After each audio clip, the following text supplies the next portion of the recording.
I don't think I typed 4 a.m. Did anybody else see that? Did anybody else get a time that was a little bit off? If you did, um, oh yeah, interesting, interesting. Let me check. Let me see. Maybe I need to double check my Zoom process because I definitely am not gonna meet you guys at 4 a.m. And if I did do something like that, I apologize. Gosh, that makes me feel so bad. Let's see here. I'm looking here to see what the Zoom. Okay, what I have here is 4 p.m. Eastern time. So I don't know if Zoom has an issue or I'm in Nigeria, so I thought it was 4 a.m. my time. Oh, okay, got it. Okay. Oh, you didn't say you were in Nigeria. Okay, well that explains everything. All right. So here's what we're going to do. I'm going to go ahead and answer some of your questions, and a lot of you submitted questions in advance. And I always, as we do every week, normally our meeting time is Tuesday at 11 a.m. Eastern time. That's when we meet for the Black Stock Market Program. And also, if you can't make it, you can catch the recordings of all the meetings at theblackstockmarketprogram.com. Just log in, theblackstockmarketprogram.com. And then also, if you want to submit a question, if you log in at the blackstockmarketprogram.com, you can click that link at the top of your curriculum section and leave me a question and put your question in there. Try to make it somewhat short so that I can get through as many questions as possible. I'm directly available. I answer every single student question you guys submit, and also you'll get emails from me regularly if you haven't been getting those yet when I announce what stocks I'm buying that week, as well as any additional curricula, special lectures, things like that. And we've got probably about 5 years worth of material in there as well. So just log in at the blackstockmarketprogram.com and you can see all that stuff. Okay, so the thing I want to start off with, actually, I always like to start off with kind of a special message like this. This is your public service announcement for the day. Is I want to talk to you guys about intentionality and financial intentionality, and just kind of what that looks like in my view. One of the things that I think is really important for you to understand, because you guys know, this is my area of expertise. This is what I do, and so a lot of times I observe what is being stated in media. The political spin on economics. There's a lot of political conversation around economics. The United States government is going incredibly, way, way deep in debt. The financial habits of most Americans are not very good. And financial responsibility and intelligence really isn't promoted heavily in the media. And one of the things that I've observed is that part of the whole political pimping process, the way politicians kind of pimp you a little bit, is they seem to like to make sure that you feel as helpless as possible. They like for you to believe that they are the only way for you to get ahead, that they are the only way for you to be successful. They are the only way. Voting for them is the only way for you to have an opportunity to have anything in this country. And that's just not true. The studies basically show that that when you make certain decisions when it comes to your economics, you're going to be better off than somebody who's not. It's real basic. It goes back to when I was a little kid. I remember I noticed that when I got my allowance money, let's say it was $10 a week, it was some ridiculous amount of money because I guess I'm getting old. And I remember that, I had friends. I had a couple friends who were big spenders. They get their money, the money's gone quick. You know how it is. Y'all remember those trips to the candy store and everything. You run up in there, it's the best feeling in the world, like running into the crack house. And we would just buy up all the candy, the money's gone. But then I would have friends, I had a couple of friends that were just big savers. They were really big on basically, you know, basically holding on to things. Like they actually they have a whole theory about it in psychology. I think they call it anal retentiveness. And I remember noticing that the kids who held on to their money just always had money. Like that's it. And it made sense, right? It's very basic. It's like, well, because they're not giving their money away, they've got more money than the rest of us. And so when we needed money, we would end up going to the kid who saved his money to borrow money, right? And to some extent, the Jewish community has kind of mastered that. They were the original bankers. They were the first bankers in Europe, anyway. And now, I mean, of course, everything started in Africa. We know this, right? So they copied off of us, right? So they had these bankers in ancient Europe, and most of them were part of that community. They lived in the slums because nobody wanted to associate with them, except for when they needed money. And as part of their culture, as part of their deliberate cultural intentionality, they held on to their money. You know, when they got a dollar, their culture said, you don't spend that dollar, you hold on to that dollar. And so as a result, they were able to loan dollars out to other people, or whatever the currency was at that time, because they made a decision to take that particular role in society. So what I would say to you guys is that, you know, I encourage you, never ever let go of the intentionality of your economic condition. There is an intentionality that goes into being broke, which is a cultural mindset. It's a decision that, look, okay, I think about this. If you make $50,000 a year, you're still going to have $500,000 that has flown through your hands in a 10-year period. Now, of course, a big chunk of that goes to the IRS. A big chunk of that goes to paying bills. A big chunk of that goes to necessities, to food, things like that. We know this, right? But then I was thinking about this song. Anybody remember that old song, Just Got Paid Friday Night? Body Hunter. Remember that? Yeah. And it's like, I just got paid, right? A great song, right? It made you feel good. And the song was popular and it was very relatable. Why? Well, because everybody knows that feeling. Everybody knows how good you feel when you just got paid and it's Friday night. You're free. So you got two things. You got money and freedom, right? That's what you spend your whole life chasing anyway, is money and freedom, right? Because freedom and money are connected, right? So you got money and you got free time. So you're feeling as good on a Friday night as you have felt the entire week. You don't feel that good on a Monday morning. You don't feel that good when it's Tuesday afternoon at 2 o'clock and you just had lunch. You're starting to get the itis and you're starting to get sleepy and you wish you could go home, right? But when you just got paid and it's Friday night, you feel really good. Well, that song was relatable because there's a culture behind that particular ideology. There's a culture behind that says, okay, let's make a song that people can relate to. So the song isn't going to be, feeling good because I saved my money, or just bought some real estate, feeling powerful, or just set up a trust fund for my kids. Like, they didn't sing about that. They sang about just got paid. It's Friday night, right? Because the culture, the intentionality of the culture is one that says that most of the people that are going to listen to this song, they don't have their own businesses. They work for other people. So they're not building wealth. They're getting paychecks, right? And then also receiving money sort of instills a good feeling because it's Friday night, which means now I convert from being a worker for capitalism to becoming a consumer for capitalism. At no point in this song is there any reference to being an owner in capitalism or being a producer in capitalism. Remember, I told you guys about the way economies work. You've got producers and you've got consumers. You've got owners and you've got renters, and you've got employers and you've got employees. So the song doesn't reference being an owner, being a producer, or being being an owner, a producer, or an employer, right? It references the thing that people can relate to, which is just got paid. It's Friday night. I am an employee. I now get to become a consumer, and after I pay my rent, I'm gonna go and support capitalism by going to the club and popping bottles, right? Do you follow what I'm saying? Give me a yes in the chat if you get what I'm saying. I know that sounds kind of a weird way. You probably never seen it sort of taught this way, but these are the things I enjoy. I enjoy seeing all the little ways that our culture teaches us how to view money. Right, and it's very slick. It's very sneaky. Right, white supremacy wouldn't work if it were blatant and wide open. They have to sneak it into your food. Like, they got to sprinkle the poison in the food that you eat every day, and then get you to become a servant to capitalism, which is actually the way Europeans have done things for over 1,000 years. When Alicia and I were watching this old, she's a professor too. She's into psychology. So we talk a lot about psychology because that's what she's really interested in. And we were watching this thing. It was on the Great Courses, and it was a great course about the Black Plague in Europe.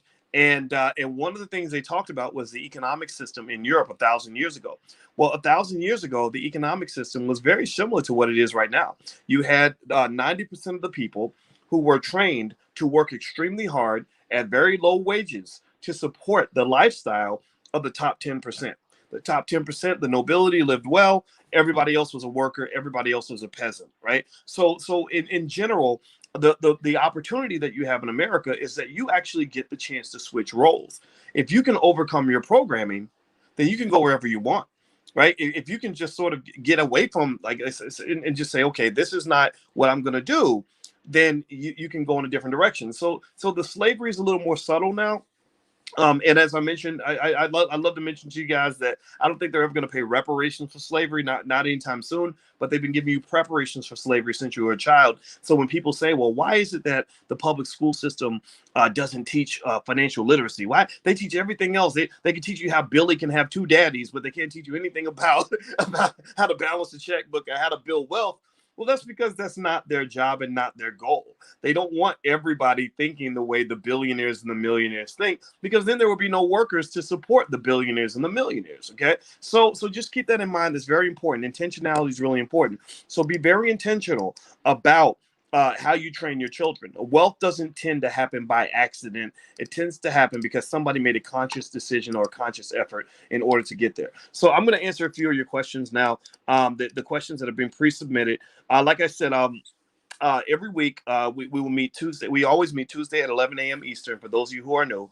And also every piece of content, the places you can submit your questions, everything is right there. If you log in at the blackstockmarketprogram.com, you'll find it right there. Okay, so the first question is from Pacola Brown. Pacola asks, what index fund would you suggest to invest my money for my granddaughter for longevity? Well, Pacola, I'm not going to make a recommendation on any particular index fund, but I will say this. There are things out there. Vanguard has a lot of great funds. If you just want to get a piece of the S&P 500, literally, I can tell you how to make your granddaughter close to being a millionaire in about 5 minutes. It would take you less than 5 minutes to set your granddaughter up for life. Everybody who's got kids or grandkids should probably listen, because this is going to change your children's lives. If you do 80% of what I tell you right now, your children and grandchildren will be either millionaires or very close to it. Are you listening? Tell me, please confirm to me that you're hearing me right now. This is very important. You can go into, say, a Robinhood or a Stash account and set up an account. It doesn't have to be a custodial account in the child's name, just an account where the child will be the beneficiary at some point. Set it up according to that $5 a day investing plan that I put together for you guys. And it's very, very basic, very, very simple. Anybody can do it. And literally have it set where you're going to automatically deposit, say, at least $30 or $40 a week into that account, into that, and the thing that you would buy would be what they call a spider, SPDR. SPDR, the spider, is an S&P 500 index account, which basically tracks the entire S&P 500. Basically, what that means is that every week when that money's going in, your granddaughter is going to own a piece of McDonald's. They're going to own a piece of Nike. She's going to own a piece of Apple. She's going to be an owner in Tesla. She's going to be an owner in Google, right? But little pieces of those companies. And if you do that consistently, then what happens is that based on the history of the stock market, if a person had done that for you when you were a child, just some small amount of money every week, then what happens with the $5 a day investing plan? I talked about the math to you guys before. I like to talk about it a lot because it's really the basic stuff, the little tiny changes that make all the difference in the world. And basically, after about 10 years, that amount grows. If you're doing $5 a day, which is less than a Popeye's chicken value meal, or $35 a week, you would literally get to it's called the S&P 500 Spider Index. It's an ETF, which is an exchange traded fund, which is a lot like a mutual fund. And basically, the ticker symbol is SPDR, by the way. And so after about 10 years, if you're doing the $5 a day investing plan, your child has about maybe $29,000 to $30,000 in the account. After a decade, after 20 years, they have about $100,000. After 30 years, they have $250,000. After 40 years, they have $750,000. So by the time they're 40, they've got $750,000. Now, if you flip that and did, say, $10 a day, which is about $70 a week, which is still less than what people put into their car note, then your child actually has double those amounts. So instead of having 30,000 at the 10-year mark, 100,000 at the 20-year mark, $250,000 at the 30-year mark, and $750,000 at the 40-year mark, they actually have 60,000 at the 10-year mark, 200,000 at the 20-year mark, $500,000 at the 30-year mark, and 1.5 million at the 40-year mark. And what's beautiful about this process is that anybody can do it. Finance and investing has become heavily democratized. This whole sort of dichotomous thinking that that if you live in a capitalist society, then you have no form of socialism or upward mobility. That's a complete lie. America is overly capitalist, but to say that there's no opportunity for social mobility is just not true. There are many people who, including many people on the far left, who are like Bernie Sanders, who makes millions of dollars a year. Who, many of whom may have started off with very little and actually grew into becoming wealthy people because they invested in education, and somebody bought a house. Their parents bought a home and left them a home. Little things like that, right? So, so the stock ownership thing, I think, is a great opportunity to ensure that, say, by the time that child is 30 years old, they've got hundreds of thousands of dollars. And this is a basic plan that requires actually no financial literacy. It's something you can actually do today that would take you probably less than 5 minutes to do. And the key idea is that you don't want to touch it at that point. When I did a lecture, I did that special lecture. Actually, where's that lecture at? I think it's at 100yearfamilyplan.com. I'm gonna see. I'm gonna double check. I think the URL is 100. The number 100yearfamilyplan.com. I put together a special lecture on that page where basically I showed how a typical family, a regular family, just like you and I, regular people, could actually have $100 million in assets within, say a 100-year period, 2 or 3 generations, right? So this was big picture thing, and this was way out in the future, though. This is like 2 or 3 generations down, but still, it's one of those beautiful things where when you harness the power of compound interest, you can grow this into amazing things. But then what you do is, if you think about it in terms of like maybe military strategy, one thing I've noticed, like with military strategy, and I use this example because I have a lot of soldiers that follow me, because I love my soldiers. Like, first of all, because I respect soldiers, but then second of all, because they tend to, so my soldier friends don't spend as much time whining about a problem as they spend actually solving the problem. They execute the mission. So you're on a mission. You have a mission for your family. No matter what your situation is, you have a mission. So it's up to you to decide if you want to fulfill it or not. And one of the things that it makes me think about is in military, before they go and they decide they want to conquer a territory, they might go in and do a bombing raid where they'll have the planes fly over and they'll bomb the city, to sort of clear the path for the ground troops. And after you bomb the city like crazy, then you start sending the troops in to kind of finish the job, right? I know that's kind of a gruesome example, but whatever. I don't know. I've been playing video games with my kids a lot lately, so maybe this made me more violent. Who knows? But here's the point. I think of that $5 a day plan as the bombing campaign for your kids. Like, you want your children to conquer their future. You want your children to conquer white supremacy. You want your children to be able to experience the joys of freedom and conquer anything trying to hold them back. You want them to burn through any obstacle. You want them to have Black excellence, all these things, right? So that $5 a day plan to me is that first stage to liberating them with that bombing campaign. Like, son, I'm gonna bomb the future for you and clear a complete path for you, so that when you're 25 years old, you're not gonna be in these typical Negro struggles that we hear about every day, where you've got all these people that can't even make a move because they can't get access to $5,000. They have a great business idea, can't get $5,000 to get it off the ground.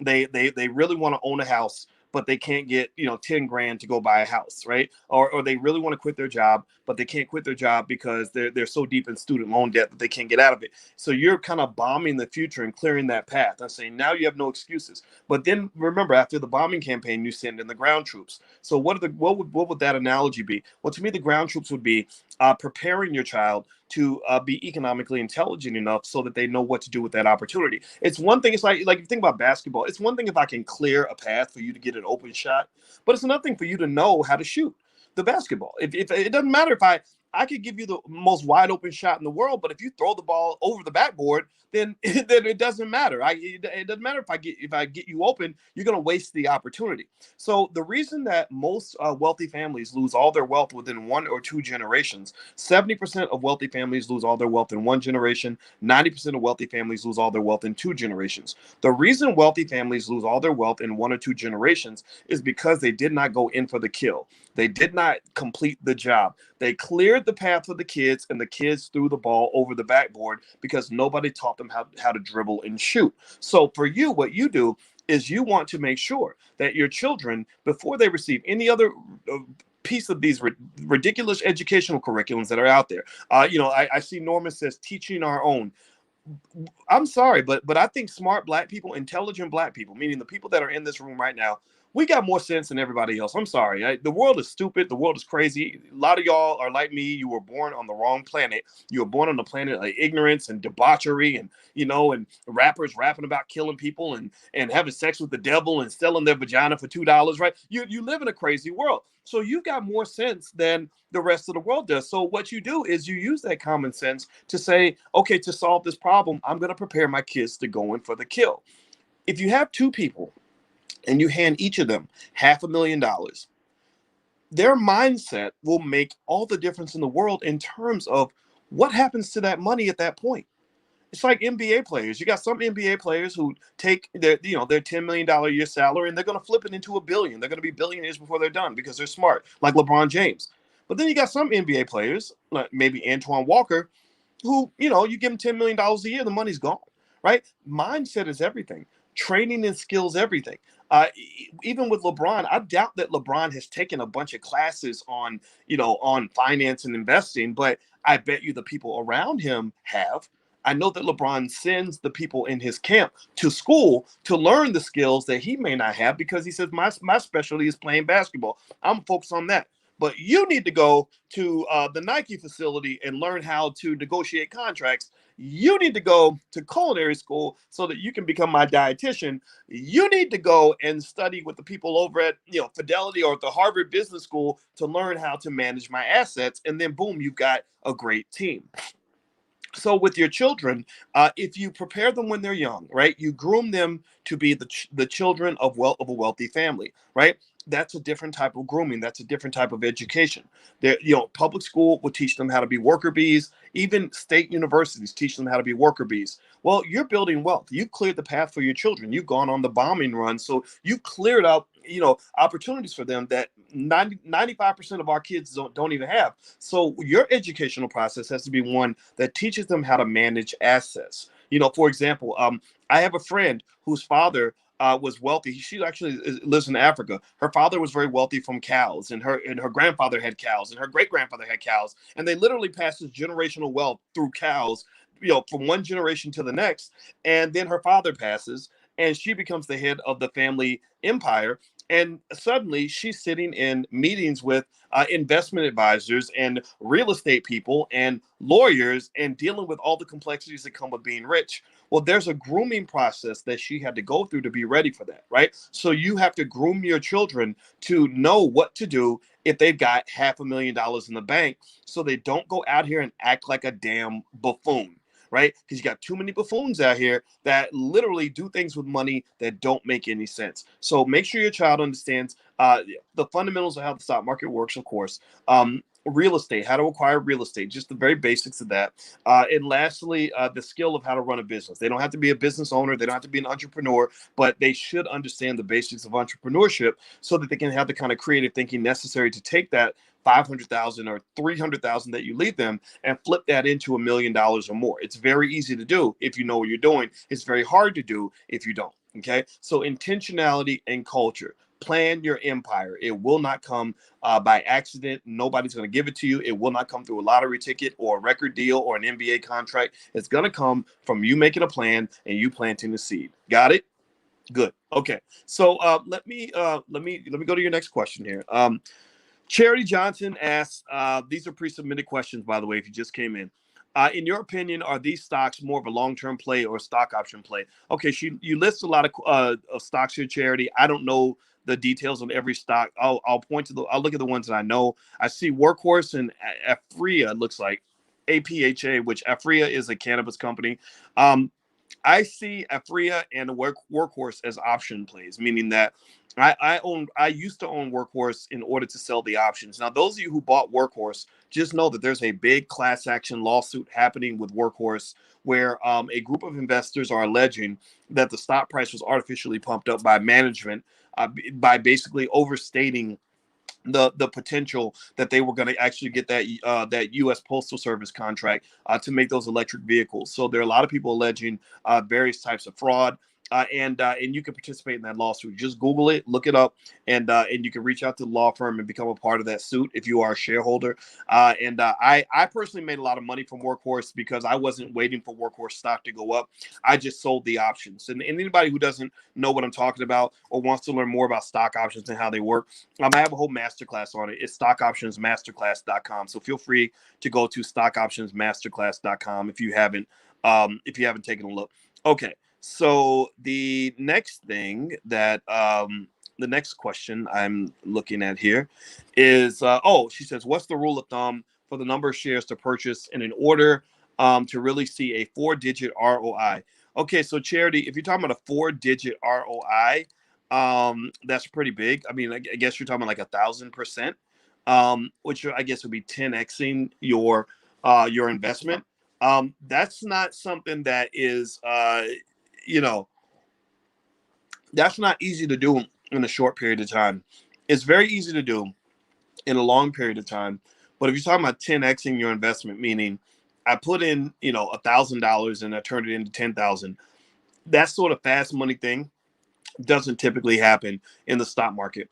And when it does, it's because you've taken a lot of extraordinary risk. Meaning, yeah, you could go put your money on some deep out of the money call options and hope for the best, but there's a greater chance that instead of getting a 10x return, you're going to lose everything you put up. So if you are going into the market in a trader like capacity, I think it's just very important to remember that trading is not the same as investing, right? So investing is more of a long-term process where you're growing wealth in a systematic fashion. Trading is just kind of rolling the dice, shooting the craps, shaking the bones or whatever. And that's fine. I mean, people do that, right? But when you gamble, you should gamble with your extra money. You should gamble with an okay to the idea that you may lose everything. And in that case, I've seen people get 1,000% return, things like that. Now, in terms of all the different ways of making money, the easiest ways I've seen people, or the quickest ways I've seen people make a lot of money really fast, is by learning how to start a business and finding all these little pockets of opportunity where you can actually build a business without spending a lot of money, maybe based on skill you have or something like that. Like I've seen women, that know how to do hair, create hair care lines, and they're able to, set the brand up properly. Next thing you know, they're making $80,000 a month or something like that. So I think entrepreneurship is a great way to make cash flow and quick cash flow, even a side hustle, right? Even a little side business where you're serving some small demand. And that requires the type of thinking that you may want to get by taking a course or something like that. And then the stock market, though, to me, is more of a place where the more secure money tends to be longer term money from long term buy and hold strategies. It's not something where you're going to get a lot of the quick flips. Cryptocurrency has grown probably the fastest out of all the investment classes. But remember, in 2017, crypto had a crash. A lot of people had, $50,000 invested in crypto, and that turned into $10,000 overnight. So remember that what goes up can come down, and there are very few places where you can get all the reward with none of the risk. The world just doesn't work that way. Okay, but there are some places out there. There are some pockets of opportunity. So there you go. All right. So Robin Jackson, what is a cash sweep account in my TD Ameritrade account? I did not initiate it. Should I keep it? All a cash sweep account is in TD Ameritrade, Robin, is it's basically a place where they put your cash and you earn interest on your cash until you decide to invest your cash. The interest is nothing. It's almost non-existent. Savings accounts just really are a ridiculously sad way to grow your money because your money doesn't grow. It just kind of sits there. It's like planting your garden in concrete. It just doesn't grow. So in order to get a yield on your money, there are some, ETFs and stocks out there that pay dividends pretty consistently. There's a little bit more risk involved, but that might be a better way to get that small amount of consistent income. But if your capital base isn't that big, it's not going to be a ton of money. Like I have stocks I own that pay me dividends, and it'll be like I'll get a little notification once every couple of days, like, oh, you received $1.45 from McDonald's, right? Or today Nike paid a dividend. You got $2.82. that's not really enough to really move the needle. And so I think I like selling stock options as a way to make a little bit more money. But everything you do that generates cash flow always comes with risk. So never think you're going to get away from that. That's always there. Terrell, let's see. Hey, Doc, I paid for a private consultation 2 weeks ago. Your support staff. Oh, okay. So Terrell, I think that was taken care of. So, if you, yeah, so every now and then, I don't do a lot of private consultations, but if you wanted to do one, you can feel free to email support@theblackbusinessschool.com. That's support@theblackbusinessschool.com. The private consultations are not cheap. It's probably better to just talk to me in class, and that way you can submit your question. I'll answer your question. But sometimes people want to talk to me directly, and you can feel free to do that. And so, Terrell, I saw a note about you today, so I think they took care of you. Okay, so Philip Wright, Dr. Watkins, I don't want to work endless hours in business. Should I invest in existing e-commerce business or an e-commerce startup? I'm trying to understand the present future value of financial assets or both business models. Okay, so Philip, it looks like you got two questions there, but what I'll do is I'll collapse that into one discussion about not working endless hours in a business, and I think this is really important. A lot of you were led to believe that if you have a business, that you should be busting your butt and working, nonstop and everything else. And I'm not saying that that's a bad thing, right? I'm not saying that can't be part of the process, right? Where you start that business, you grind and you hustle, and I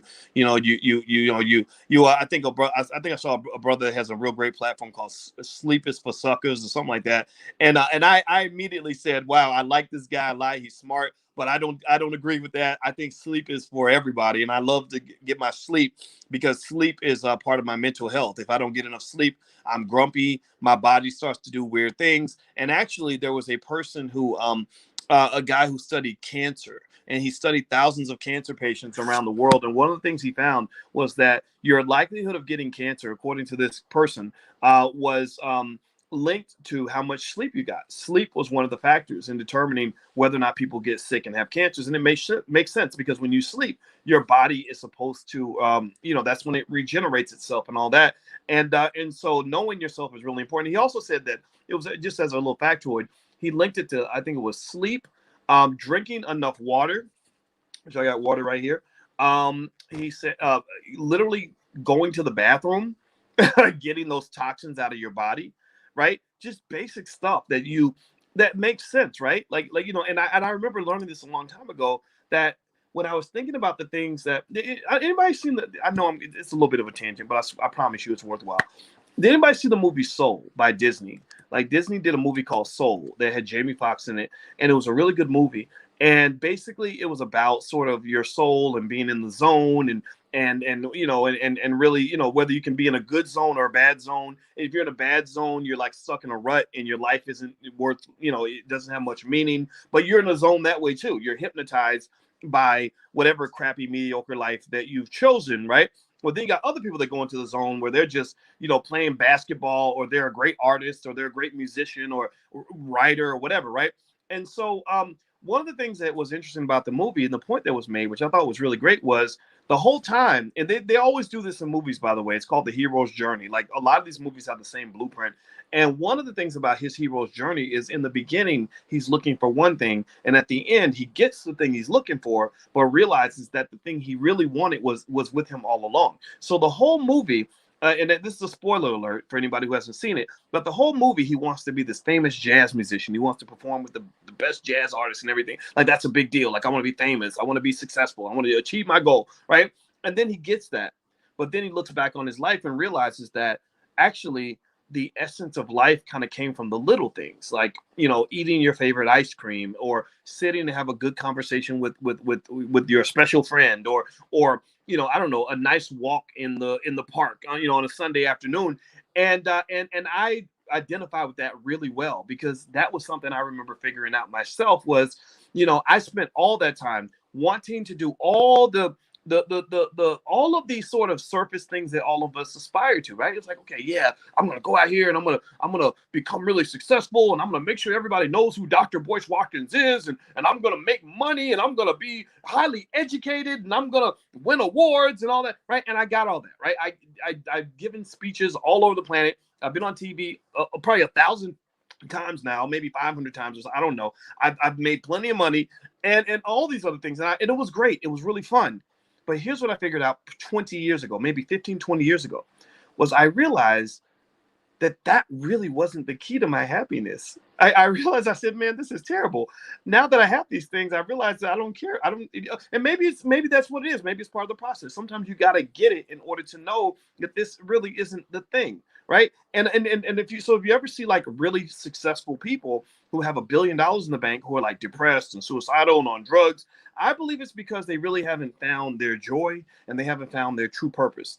They think their purpose was to become a famous actor, when really their purpose might have been something very basic, like, just finding your bliss by taking your afternoon nap and spending time with your kids. And so what I learned was that the things that, at least in my own life, in my own journey, that made me happy was literally little things like, number one, getting away from white people who hate my guts. I didn't like working for white people. I don't hate white people. I just don't want to work for them because it's terrible.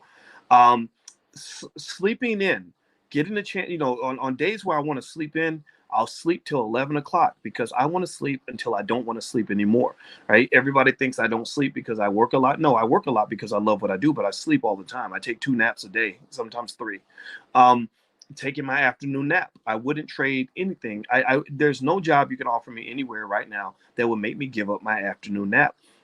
And then you add on other things, spending time with my kids, eating my favorite food, drinking a bottle of water. If I don't drink a bottle of water in a day, I don't feel balanced, right? So I encourage you to understand who you are so you can find out what is going to give you your balance and give you your true wealth, because that's going to matter a whole lot more than just going out and making a bunch of money. Like if you go make a bunch of money, like you become an entrepreneur, and this is where the conversation led me down that direction, is the person was talking about the fact that they don't want to work countless hours running a business.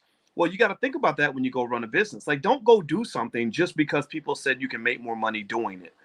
Don't go just jump into an industry just because there's more money there. And this is counter to your training. You were trained as a kid to believe that you should go do any job anybody offers you that pays you the most money. If somebody said, I'll pay you $300,000 a year to shovel manure all day, a lot of people would jump at that job. And there's nothing wrong with that, not judging that. But I think maybe taking a moment to reflect on what you really want to do and figuring out, like, sort of what's your tipping point, right? Maybe if you're destitute and you have no other opportunities, of course, you do what you got to do, right? But what happens when you get to the point where you got enough? You've got enough food. You've got enough savings in the bank. You've got a good quality of life. Maybe you got a good woman or a good man next to you. You got some kids you love and you want to spend time with them. And then somebody else comes along. The curse of being good at things is that something else always comes along where there's another opportunity to go make a little more money. How do you make that choice? Like, be very, very intentional. I like that word, intentional. That's our word for today, intentionality. Be very intentional about how you make that choice. Because I can tell you, just in terms of my own life, when I got good at what I do and people recognized that I was good at what I did, the opportunities never stopped coming.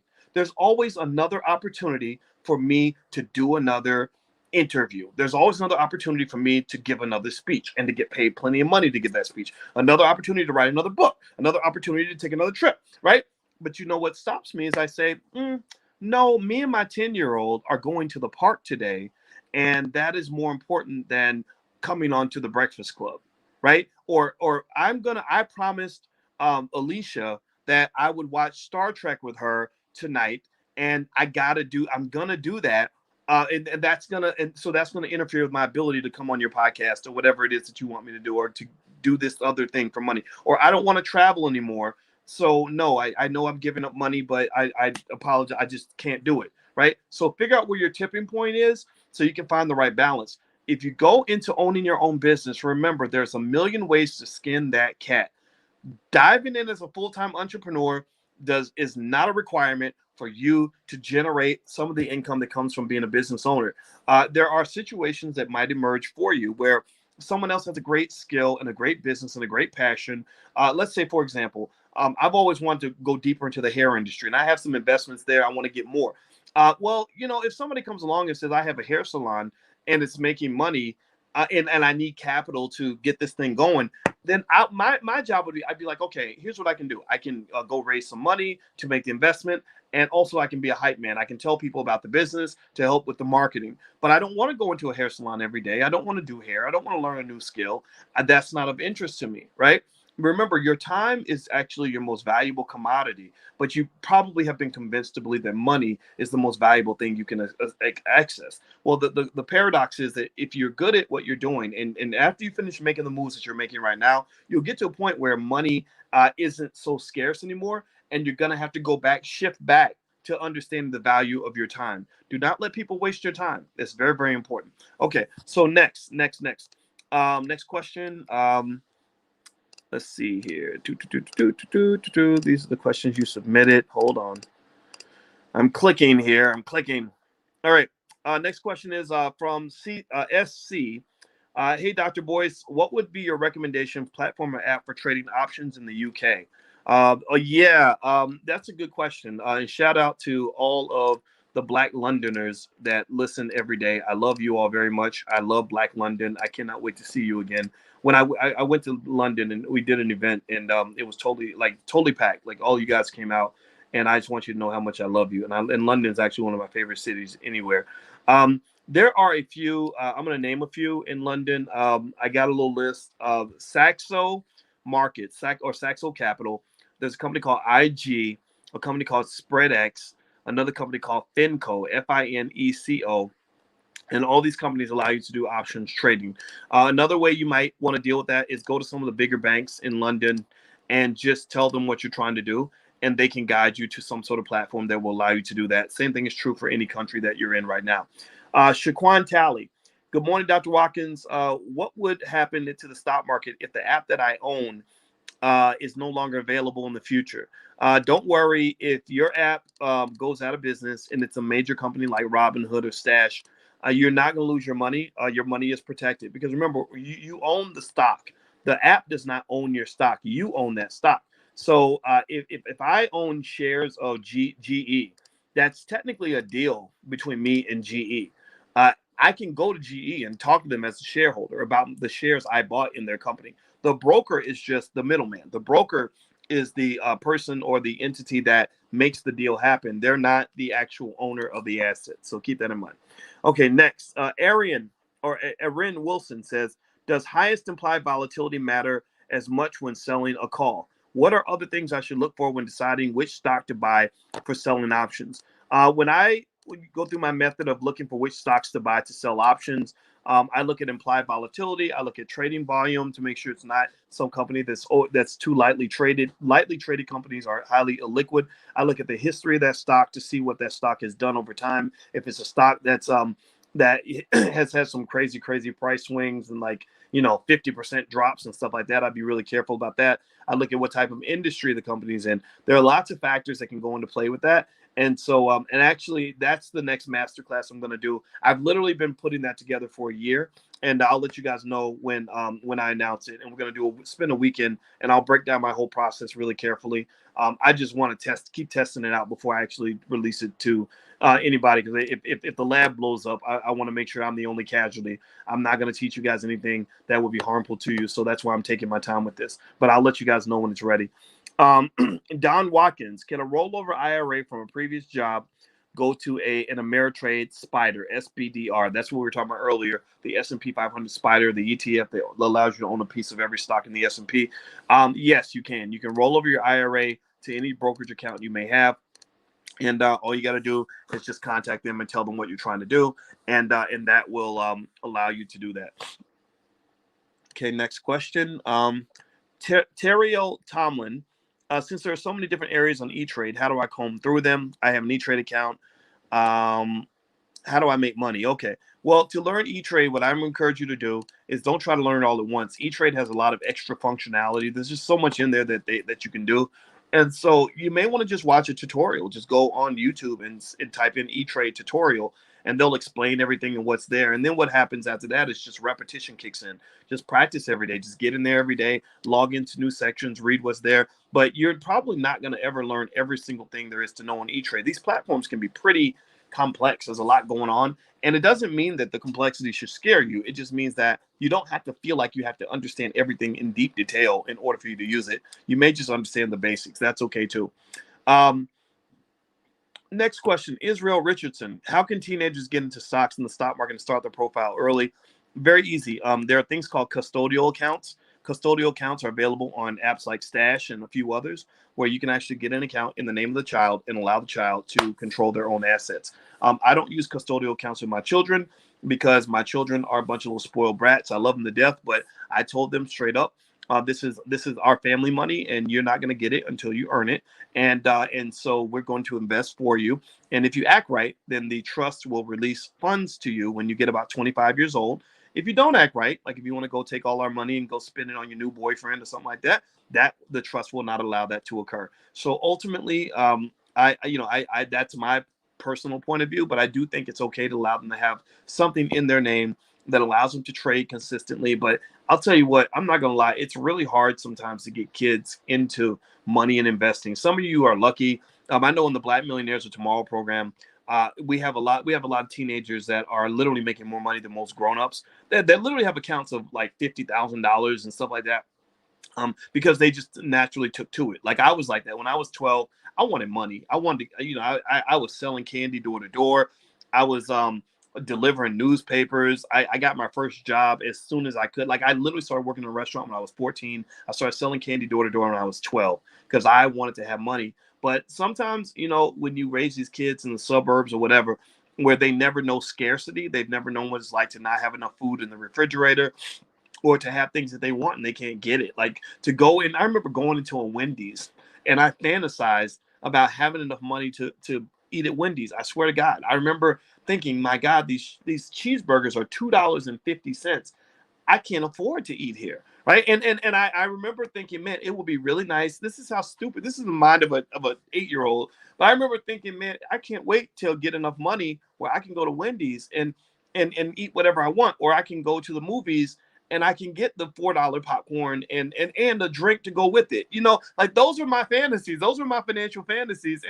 And I think that the benefit of having that kind of hunger is that it made me very ambitious at an early age. I wanted to go out here and hustle. And in fact, if you could have replaced all my years in college literally by putting me in a program. If there was a program called How to Make Money Like a Millionaire, where millionaires were teaching me how to become a millionaire like them, I would have took that over college any day of the week, because I went to college and learned all that crap just so I could find a way to not be broke anymore. Like that was literally my motivation. Everybody doesn't have the same motivation. I think it's okay to be you and be who you are. But literally that was what I wanted to know. Sometimes our kids don't have that. And that's what you got to kind of process as well. Is part of the reason that a lot of wealthy families lose their wealth in one generation is because your kids are cursed. You think that they're privileged when really they're cursed. Well, really, you are the privileged one, because there's a privilege in pain. There's a privilege in going through the struggle, right? There's a little bit of Black privilege. Black excellence tends to emerge from the Black struggle. People who are excellent at things are people that tend to have gone through the toughest training program, the most difficult experiences. They've overcome the worst obstacles, right? Those tend to be the strongest people. The people who never trained, the people who never had to overcome anything, the people who had everything that handed to them, those people are disabled. Like we think that that's privilege because everybody's caught up like, oh, that was so traumatic. We shouldn't put kids through trauma. And I get that. I totally get that. But, some of the experiences I had as a kid that would be defined as traumatic, which I'm sure that they were. I'm sure that there's something in all these psychology textbooks that would say that I was traumatized in an unfair way when I was a kid. Some of those experiences really made me strong. It made me grateful. It made me, it gave me determination. Like getting bullied at school. Like you remember back in the day when you go to school and some bullies like taking your lunch money and beating you up, and and you can't do anything because you're 10 and he's 14, and he's on the football team, and like stuff like that. Not to say I think every kid should have to go through that, because it was terrible, but those things give you survival skills.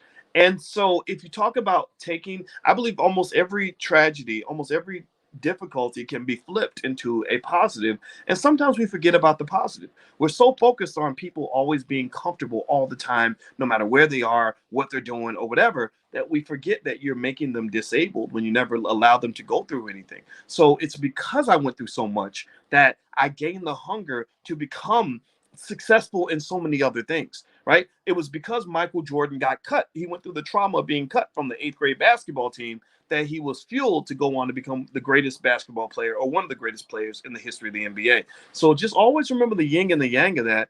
You know, being privileged ain't always a privilege. Sometimes it's a disability. All right. So, Marcus, if investing in individual stocks, how many do you usually buy at once for each company? It really depends on how much money you have. It's really about spreading your money out. That's the key idea. And really, even deeper than that, though, you can buy one ETF or one mutual fund and be pretty well diversified. So don't even think you have to go buy a bunch of different stocks. It's really about style. It's about sort of the approach that you're most comfortable with. It's totally up to you. Okay.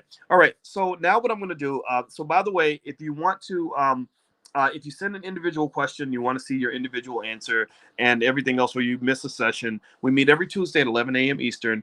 You can log in at the blackstockmarketprogram.com to see the recording. You can also log in to see, all the shares, the different types of stocks that I'm buying each week. I've done this probably for well over a year, and there's this probably maybe 50 or 60 different entries in there. You can take a look at which stocks and why. And then also you can submit your questions to me. And also I encourage you to go to the blackstockmarketprogram.com, log in. It's theblackstockmarketprogram.com.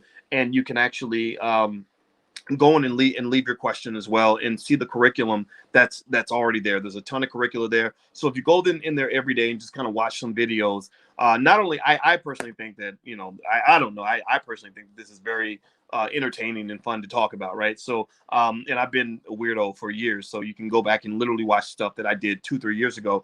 But also it allows you to learn this stuff without the high pressure sort of approach where you have to take exams and know specifics.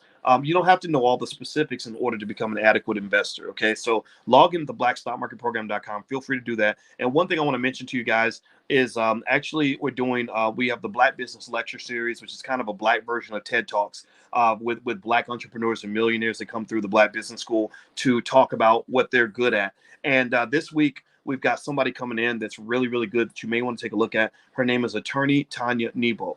Tanya Nebo is an attorney out of Atlanta whose specialty, her superpower, is that she has helped dozens of families buy franchises. Franchises are a great way to make money because you have a proven business model that's out of the box where they train you, just like, when you took a class in school, they train you on the business model. So what that does is that keeps you from having to go through the stress of figuring out, well, what kind of business do I want to do? How do I do it? What's the best model? Right? That process of just figuring out what business you want to do and how to do it can take 5 years. I've seen people take 5-10 years to get their stuff together in terms of figuring their business out. Well, a franchise allows you to simply, pay some sort of setup fee and obtain a family franchise. And then they tell you exactly how to run the franchise. Everything's been tested. They can tell you, like, okay, this is how you sell the cheeseburgers, or this is how people want their carpets done, or whatever. And you can take that franchise and kind of run with it as a family business. And this has been a great way for people to get off the plantation. So if you want to go take a look, if you go to theblackbusinessseries.com, theblackbusinessseries.com. If somebody could type that in, I'd appreciate it. It's theblackbusinessseries.com. Her special master lecture is going to be on Thursday, I believe it's 7 or 8 p.m. It's on the landing page, and that's theblackbusinessseries.com. So feel free to go take a look at that. And